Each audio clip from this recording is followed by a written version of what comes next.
नमस्कार, मैं आयुर्वेदाचार्य डॉक्टर साकेत कुमार आप सभी लोगों का अभिनंदन और स्वागत करता हूं। पुनः आयुर्वेद मंथन या डॉक्टर साकेत कुमार के द्वारा जो स्वास्थ्य जागरूकता के लिए ये चैनल बनाया गया है, उसके सोपान में एक नया विषय आता है जलोका द्वारा रक्त अवसेचन या रक्त मोक्षण। हमारी पुरानिक पद्धति में, चिकित्सा प्रणाली में, अभी एलोपैथिक तो 200-300 साल से आई है, लेकिन इससे पूर्व जितना भी ट्रीटमेंट होता था, जितना भी चिकित्सा होती थी, वो सब आयुर्वेद बेस्ड थी और उसका हमको गौरव भी होना चाहिए। भारतवर्ष में तो विशेषकर इसको पारंपरिक चिकित्सा भी कहा गया है। कुछ देशों में तो आयुर्वेद को राष्ट्रीय चिकित्सा के लिए भी पर्यटनशील है। ऐसे ही भारत में भी कुछ आधुनिकता का परिवेश, आधुनिकता का जो छाप है वो इतनी ज्यादा हो सकती है कि हम अपने ही देश में जहां आयुर्वेद उपजा है, जहां से आयुर्वेद का जन्म हुआ है, उसी में अपने देश के लिए राष्ट्रीय चिकित्सा के तौर पर इसको स्वीकार करने में असहज महसूस कर रहे हैं। खैर छोड़िए, ये तो एक शासन की और प्रशासन की लड़ाई है, एक एलोपैथिक लॉबी और आयुर्वेद लॉबी की जहदोजहद है जो आती है और चलती हुई चली जा रही है। आज का जो विषय है वो जलोका द्वारा रक्तावसेचन। दूसरी सदी में आचार्य सुश्रुत जी ने फादर ऑफ सर्जरी भी कहा जाता है। हमारे देश में जितना भी शल्य का जो चिकित्सा हुई, जितनी भी सर्जरी की मॉडिफाइड चिकित्सा हुई है, उसका कहीं ना कहीं बेस जो है वो सुश्रुत संहिता लिया गया है। सुश्रुत संहिता आचार्य सुश्रुत जी ने लिखी थी, जो दूसरी सदी में दूसरी सदी में हुए थे। और आचार्य सुश्रुत जी को फादर ऑफ सर्जरी इसलिए कहा जाता है क्योंकि वहां से बहुत ऐसी चीजें ली गई हैं सुश्रुत संहिता से, जो आज मॉडिफाइड जितनी भी आप सर्जरी लेते हैं, चाहे कोटराइजेशन हो, चाहे लेजर टेक्निक हो या अन्य हो, वो सभी सुश्रुत संहिता उसका बेस रहा है। इसके सूत्र स्थान, सुश्रुत संहिता के सूत्र स्थान 13वें अध्याय में जलोका चिकित्सा का वर्णन किया गया है और विस्तृत वर्णन है, पूरा अध्याय ही इस चीज पर है। तो जलोका होती क्या है? जल ही जिसका निवास स्थान हो, ऐसा जीव जलोका कहा जाता है। इंग्लिश वर्जन में इसको लीच कहते हैं।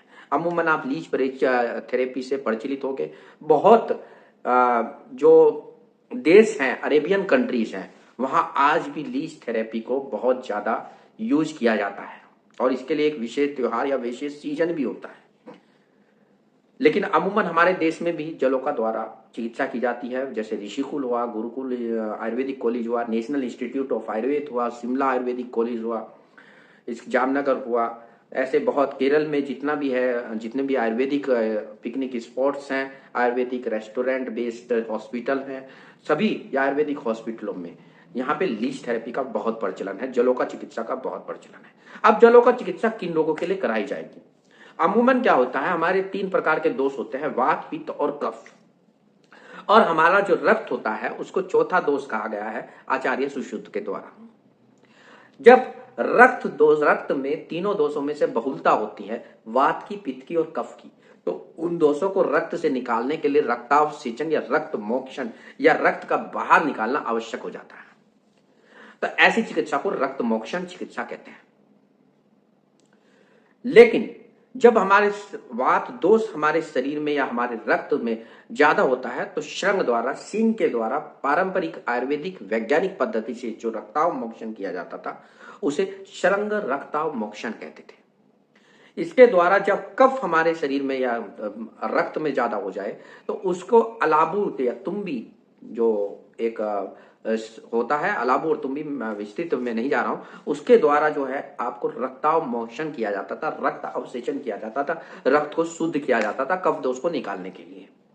लेकिन अगर आपके रक्त में पित्त दोष ज्यादा बढ़ा हुआ हो, मैं फिर रिपीट कर रहा हूं, अगर आपके रक्त में पित्त दोष ज्यादा बढ़ा हुआ हो, पित्त और रक्त के जितने भी सीम दोष के जो लक्षण है या गुण है वो सिमिलर होते हैं।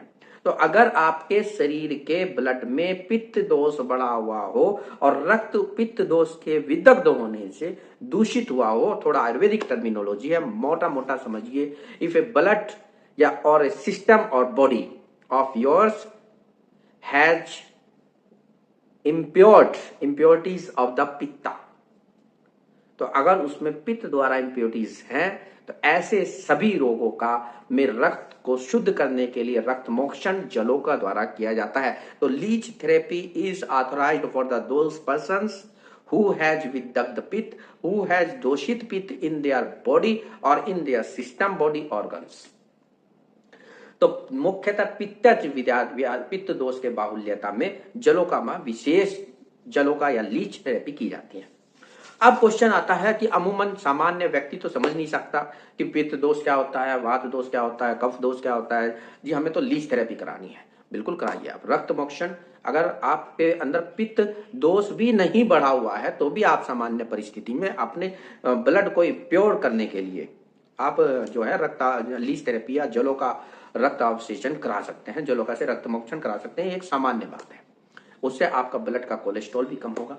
अब मैं कुछ रोग्स ऐसे बताता हूं, कुछ डिजीज ऐसे बताता हूं जिसमें लीच थेरेपी का बहुत ज्यादा साइंटिफिक रूप से अच्छा रिजल्ट या परिणाम क्लिनिकली भी और साइंटिफिक रूप से भी प्राप्त होता है। जैसे अगर आपको एक्जिमा है, सोरियोसिस है, बर्निंग सेशन है, हाथ पैर में जलन है, इसके साथ साथ आपको किसी भी लोकल पे किसी भी इसकी एलर्जी की डर्मेटाइटिस होती है, किसी प्रकार की एलर्जी होती है, बार बार होती है, ईचिंग होती है, खुजली होती है, कोई ऐसा जख्म है जो भर ही नहीं रहा है, चाहे वो जैसे डायबिटिक में हो, लेप्रोसी में हो, या डायबिटिक फुट सिंड्रोम है, जिनको पैरों में जख्म हो जाता है, बढ़ता ही नहीं है। तो अगर शुगर नियंत्रित है तो लीच थेरेपी द्वारा जो है उसको बहुत ज्यादा हील किया जा सकता है। हेयर फॉल में, आपका जो पलकों के इन्फेक्शंस हैं, चैलेजियन वगैरह में, स्टाई वगैरह में, अगर वो रिकरेंट मारते हैं, बार बार होते हैं, तो उसमें भी जो है आप लीच थेरेपी का प्रयोग कर सकते हैं। एक्ने में बार बार आपको एक तरह से मधुमक्खी के छत्ते के समान बहुत ज्यादा एक्ने हो चुके हों, तो ऐसे में भी आप ब्लड प्यूरिफायर के तौर पर या लीच थेरेपी के तौर पर उसको एक्ने ट्रीटमेंट में यूज किया जा सकता है। माइग्रेन में बहुत अच्छा रोग है, टर्मिनेलिया न्यूरेल्जिया में बहुत अच्छा रोग है, बहुत अच्छा लाभ प्राप्त किया जा सकता है। और सर्वाइकल और लंबर के पेन में बहुत अच्छा लाभ प्राप्त किया जा सकता है। कहीं लोकल कोई स्वेलिंग हो, इन्फ्लेमेशन हो, तो वहां पे सूजन हो, तो वहां पे यहाँ तक कि एंड्रोमेट्रियोसिस, जो बच्चेदानी की आंतरिक संरचना होती है, आंतरिक म्यूकोसा होती है, उसमें जो है ओवर ग्रोथ हो जाती है, तो उसमें भी कहीं कुछ हद तक कुछ चिकित्सकों का दावा है कि उन्होंने इस प्रकार के एंड्रोमेट्रियोसिस में लीच थेरेपी की है, जलों का लगाई है, और रेगुलर लगाने पर लाभ प्राप्त किया जा सकता है। पैरों के जो लोग ज्यादा खड़े रहते हैं या जो लोग ज्यादा बैठे रहते हैं, लगातार लंबी सीटिंग होती है, तो उनके आपने देखा होगा पैरों की पेटिली और जो टांग के पिछले काफ मसल्स होते हैं उनमें वेरिकोज हो जाती हैं या गुच्छे बन जाते हैं नसों के। तो वेरिकोज में भी कुछ हद तक जो है लीच थेरेपी अगर रेगुलर कराई जाए तो बहुत अच्छा लाभ प्राप्त होता है। इसके साथ साथ हाइड्रोसिल्स है, जो पानी एकत्रित हो जाता है, उसमें भी कुछ हद तक लाभप्रद रहती है, और एक तरह से बहुत अच्छी पेनलेस ट्रीटमेंट है। इसमें लगाने में किसी भी प्रकार का दर्द नहीं होता है। जलोकाएं मुख्यतः जो है फ्रेश वाटर में मिलनी चाहिए या अच्छे वातावरण में पली भी होनी चाहिए, सिर्फ वही लगाइए, क्योंकि इनकी 12 वेराइटीज होती हैं, 12 टाइप्स की होती हैं, और 12 टाइप्स की वेराइटीज में सिर्फ 6 जो होती हैं वो मेडिसिनली यूज की जाती हैं, और 6 की जो पहचान है वो इसी आयुर्वेद चिकित्सक ही कर सकता है। और क्योंकि बाकी जो 6 होती है वो पॉइजनस होती है, गंदे पानी में ना उत्पन्न हुई भी हो, सड़े गले जगह जहाँ कीड़े मकोड़े वास करते हों, ऐसी जगह की जलोकाएं नुकसानप्रद रहती हैं, उनको 6 पॉइजनस वेराइटीज में आती हैं, तो उनका इस्तेमाल ना करें। तो इसलिए जो है जलोका लगवाएं भी तो प्रैक्टिशनर से ही लगाएं, आयुर्वेद चिकित्सक जो रजिस्टर्ड हो, प्रशिक्षित हो, सिर्फ उससे ही लगवाइए। अब प्रश्न होता है क्या जलोका से पहली सीटिंग में लाभ मिलता है? नहीं, ये आपका गुड लक है कि आपको पहली दूसरी सेटिंग में लाभ मिल जाए। रेगुलर लीच थेरेपी आपको करवानी पड़ेगी ही पड़ेगी। इसके साथ अब मेडिसिनल ट्रीटमेंट चलता ही चलता है। गारंटी किसी भी प्रकार की जलोका की चिकित्सा की नहीं होती है। दिस इज द को relation between patient and Leach. चिकित्सक को तो सिर्फ इतना पता है किस रोग में इसका इस्तेमाल किया जा सकता है, किस पेशेंट की प्रकृति क्या है, उसको ये लगानी है कि नहीं लगानी है, उसको क्या रोग है, उसको हिसाब से वो डिजाइन करता है, सिर्फ उसका शेड्यूल।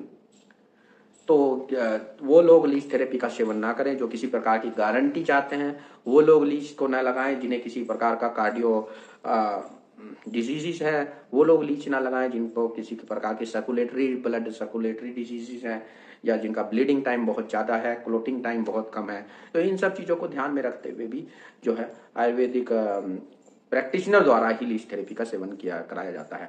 अमूमन देखा जाता है बहुत आजकल जो है हर कोई जो है इस तरह का ट्रीटमेंट करता है, तो हर किसी से ना कराएं तो ज्यादा बेहतर है। वो लोग ये तो जानते हैं कि लीच को लगा दिया और वो खून सोख लेगी और ये कर लेगी या शुद्ध रक्त पी लेगी, ठीक है, लेकिन उसके कॉम्प्लिकेशन जो उपद्रव है कभी कभी अगर आ जाते हैं तो उनको जो है एक तरह से मेडिकल प्रैक्टिशनर की देखरेख में ही यूज करें तो ज्यादा बेटर है। मेरी एक अपनी निजी राय है। बाकी आपको अगर चिकित्सक पे विश्वास है तो आप लीज थेरेपी कहीं भी ले सकते हैं।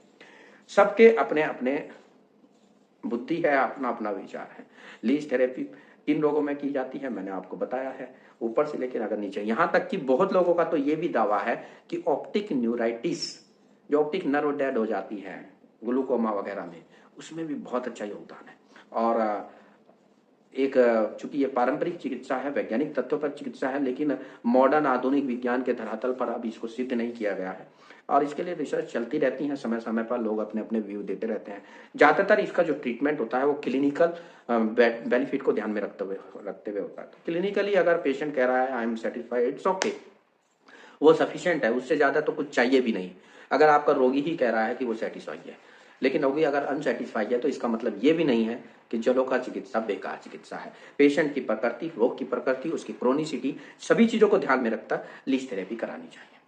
लीज थेरेपी के लिए प्रशिक्षित डॉक्टर ही ढूंढे, medical practitioner, Ayurvedic registered practitioner से ही कराएं, मेरी ये राय है। अगर वो ये कहता है कि लीज थेरेपी से के पहले कुछ टेस्ट कराऊंगा तो निश्चित होगा इन्वेस्टिगेशन और के बाद ही जो है आप लीज थेरेपी या जलों का रक्ताव विश्लेषण के लिए अनुमति दें, क्योंकि चिकित्सक आपका कभी भी ये स्पष्ट लीजिए, कोई भी चिकित्सक, चाहे हमारा समाज कितना भी आधुनिक हो गया हो, कितना भी लालची हो गया हो, कोई भी चिकित्सक अपने दिमाग में, मैं रिपीट कर रहा हूं, रोगी का अहित नहीं सोच सकता, चाहे वो किसी भी पैथी का हो, एलोपैथिक का हो। आजकल जो है बहुत रोगी ऐसे होते हैं जी, लालचवश हमारा ट्रीटमेंट कर दिया।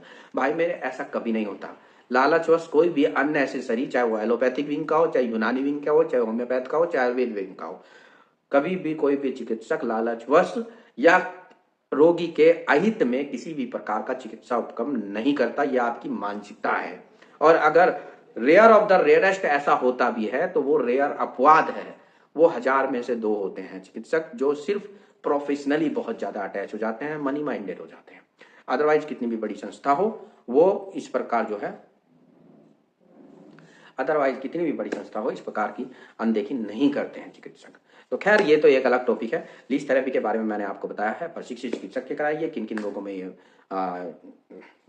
किन किन रोगों में कराई जा सकती है, एक थोड़ा सा रफ आइडिया दिया है मैंने।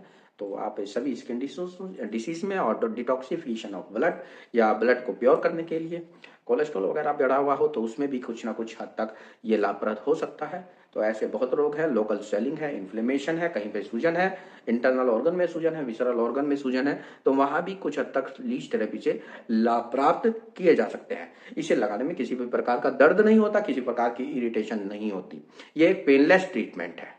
ये प्रकृति ने लीचीज को एक वरदान दिया है कि उनके सलाइवा में एक प्रकार का केमिकल होता है, वो केमिकल जैसे ही हमारी ब्लड स्ट्रीम में जाता है तो उस एरिया को सुन्न कर देता है, तो आपको दर्द नहीं होगा।